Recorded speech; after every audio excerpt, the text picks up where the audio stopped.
So it's been my second day riding around with this Brompton bike, and I still need to get used to it because I'm used to riding fixed gears, and with a smaller wheel it's just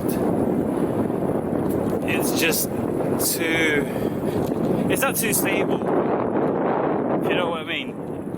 It's completely different from riding like a big, like proper sized road bike.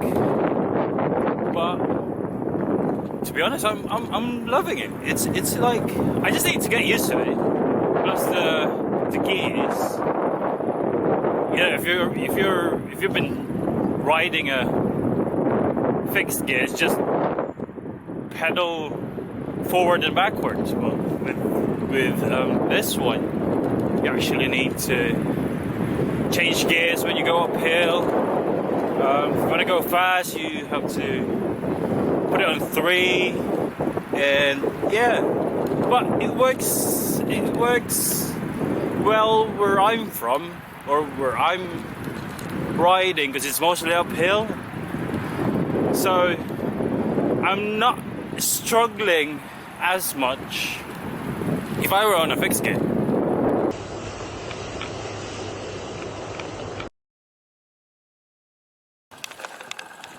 This is how you carry a shopping bag.